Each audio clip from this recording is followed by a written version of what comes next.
Hey folks, Jonathan here. We're going to take this engine down. I wanted to just see what it looked like inside. We've got some new gears and new lobes in, and just want to make sure that there's, it was oiling good and see how it looks. So we'll pull it down and I'll show you as we go here.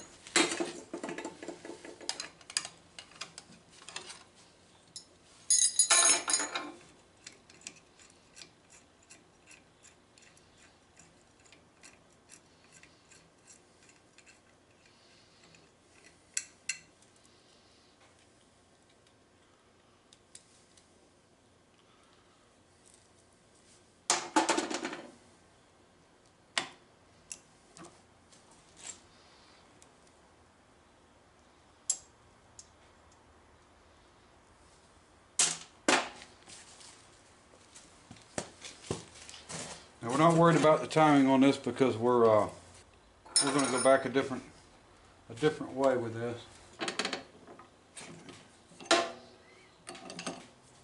There.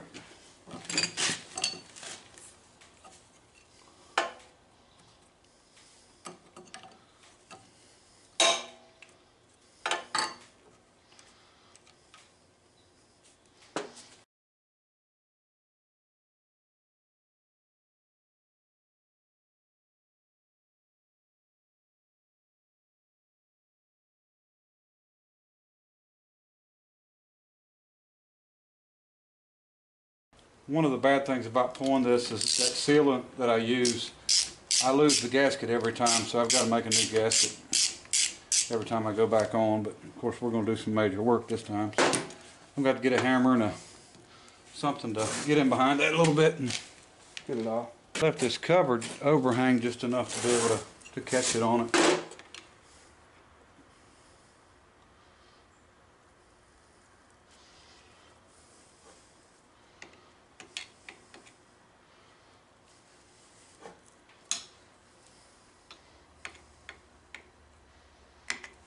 Another screwdriver.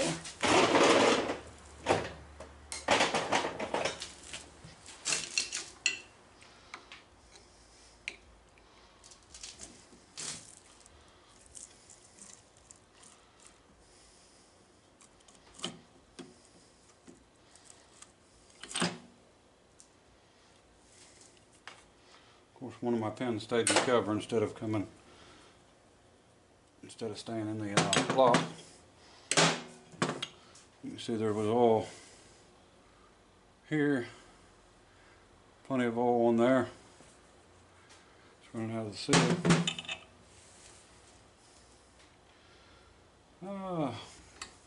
Put it down.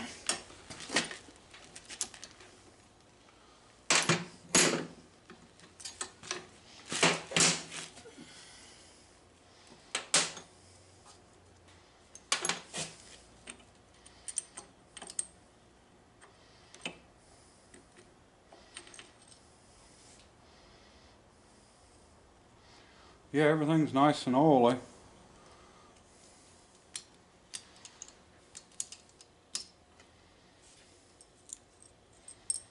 Definitely no issues with oil.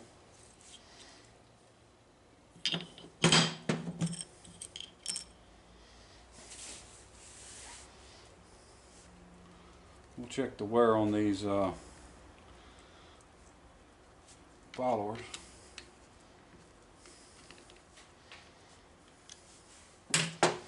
And you can see you might be able to see there's a touch of oil right on top of the follower on each side where the lifters were touching.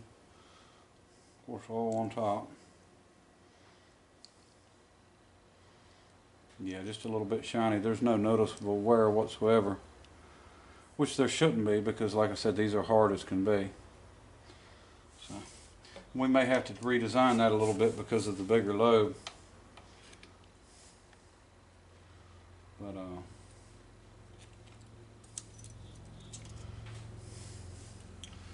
anyway, I don't see an issue with oil, which I didn't think there would be. I just wanted to show everybody there. That sealer sure does a good job. Okay, let me get you down off the stand. Okay. I guess it don't look any different than it did when we built it, right? And so we're gonna see what we can do about changing these lobes out. Okay. But what I wanted to show you, I wanted to wait until I get this tore down so we could look at the gear size, but here is one of them lobes. As you can see, it's got the snap ring on it, holding it in. And this is the gear that comes with it. Now I can get this gear with the lobe along with the drive gear for the crankshaft. There's nothing there. They must have pressed on. And then there's our pin that actually went in the back, and from what I can tell they bored a hole and had an O-ring, and this was to keep it from spinning, and they would have had to have something to hold the outside, like sort of like my cover is, you know, the holes in it. But would have went through. Now this is hollow and has some oil holes, so that's really nice, but you know, we can get by without them, what we're doing. But anyway, I want to switch over to these cams later on, and you know, I've got another project coming up there. I can probably use them now. The next engine I build is going to be overhead cams, so we won't even need any of the lobes or cams. But you can see the difference in size. I'll have to redesign a little bit, and there's the difference in size of this gear in comparison. So we're going to be having to go a little bigger, make a little more room. So like I said, that will be later. I've got plans for another engine where I'm going to need 6 of these. I will show you later on. Okay, so we'll get this engine back together soon, and we're going to do away with the mag here. I've got something I'm going to mount here, and we're going to do a little bit of fabricating, but everybody will like it. It'll look good. Okay, as for the bike, you know, most everybody's seen the Albion transmission. You know, I'd been looking for one of them for quite a while. Pretty hard to find. I mean, not terrible to find, but I mean, they're around, but they're usually pretty darn expensive. And I just think it's a good addition. It takes away the pedals, which I don't really, I kind of like, you know, the early bikes with the pedals, but the problem I see is everybody that sees it automatically thinks it's a bicycle with an engine, when in reality it's actually a lightweight motorcycle, which you know, that's just what they started building. And when I tell people, look, hey, Harley had pedals, you know, it's at the beginning, you know, they are sometimes surprised and sometimes skeptical. They don't realize that, you know, motorcycles actually came from bicycles to start with. And anyway, I got a letter in the mail from David in Ohio. He had sent me, he actually sent me some pistons, sent me a full set of these are slant 6 Chrysler, and I guess some of the porosity on them or the corrosion on them, he didn't want to use them. 40 thousandths oversized. You know, he sent them so I could melt them down, and I may save 1 or 2 of them maybe for a future project in case I run into something with that particular bore, but I do appreciate him sending them. But then a few days later I got a letter from him that from the beginning read, please don't be mad at me. Now, you know, when you get a letter like that, I guess that could go a lot of different ways. It sounds like something someone would send you after they've crashed your car or something. But anyway, what he done is he bought a shifter and actually had located or found it or seen it and bought it and sent it to me. And this is an Albion gear shifter, and I've never seen one, and I've actually done a little searching trying to find one like it. But this is what's considered a jockey shift, or, you know, a lot of people call it suicide shift. This mounts on the side of the bike, basically comes up the right side on by the gas tank, and this is what you would shift, you know, for the transmission. and it's actually got a high, low, and neutral, which makes it a 2-speed shifter, and Albion gears. And I don't think if I built and designed a shifter, I don't think I could have done a better job. I really like it, man. It's going to be perfect for what we're going to do, and definitely use it. It still has the little nut here that held on the knob, and we can make us a nice knob for it.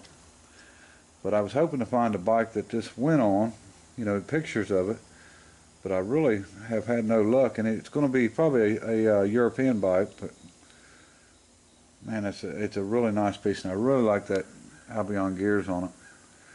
And I think this was actually nickel plated at one time. But the patina on it is really nice. I mean, it looks the part. In other words, you can tell that it's not a current shifter. And no, David, I'm not mad. I mean, I sure do appreciate it. I really do. That's going to make the bike for sure. And I'm actually a member on a forum called Jockey Journal, and jockey being the jockey shift on the side of a motorcycle, and so this is the first one I've had that was a real one anyway. But again, I appreciate the pistons. I can definitely use them. I did melt some aluminum the other day. I was lucky enough to, a friend of mine brought me quite a bit of aluminum, 2 5-gallon buckets, and he works at a race shop, and they had some forged pistons and some rods and stuff, and I'll grab a couple of rods and show you real quick. Here's one aluminum connecting rod, and here's another one. Now this one met its fate, I guess. Yeah, aluminum's kind of scary, but yeah, these are nice. There's no steel whatsoever in them. The pistons I melted was most of them were forged pistons, so I didn't have to worry about them. Yeah, I would say that this one here, there was probably a lot more stuff taken out besides this rod. I don't feel so bad now. You can see the machining marks inside it. Okay, and as for the wheels for our bike, like I had said before, when you start building one, of course you want the engine, transmission, whatever you're going to use, and then your set of wheels, and you can basically build around that stuff. And I picked up these wheels. Now I'm not using the rims, I'm just using the hubs, and the reason being, these are what, 16-inch or something. They're small, but I like the hub. These are moped, but they're heavy enough that and have brakes, but they're heavy enough that we can use them, but they're light enough that they don't look out of place, or real out of place. So what we're going to do is we'll cut these hubs out of here. I will go with probably the same width rims, but the rims will be about 23 inches instead of 16, and we're going to go with 10 gauge spokes, and we'll just relace them and get them laced up like we want them, and then we'll get to building the frame and stuff on it. But they was cheap, just old scrap. It was a Jawa, actually, is what it was. Here's my aluminum. These are about 18 pounds a piece, I think. Close to 40 pounds, but I wanted to show you this one. When I was getting ready to pour, a drop of sweat went, come off my forehead and went into the pan while I was pouring, or just as I started to pour, and that was the steam explosion from one drop, and of pouring hot aluminum. So I thought that was kind of neat. Okay, and I wanted to thank Eugene from Pennsylvania. He sent me the Photoshop. Now I know I was complaining a while back about the not having Photoshop, and somebody had given me a suggestion of and I can't think of the name of it. I downloaded it offline, but I was so used to using Photoshop over the years that it was just sort of aggravating when you try to change, so this worked out really nice. I was able to use it, and this is a little later version of Photoshop than what I had, but it's real easy to adapt to that. But yeah, I appreciate it, Eugene, and I did get it, and works just fine. Alright, I think that's about it on the update on this thing, and appreciate everybody watching. Until next time. Bye.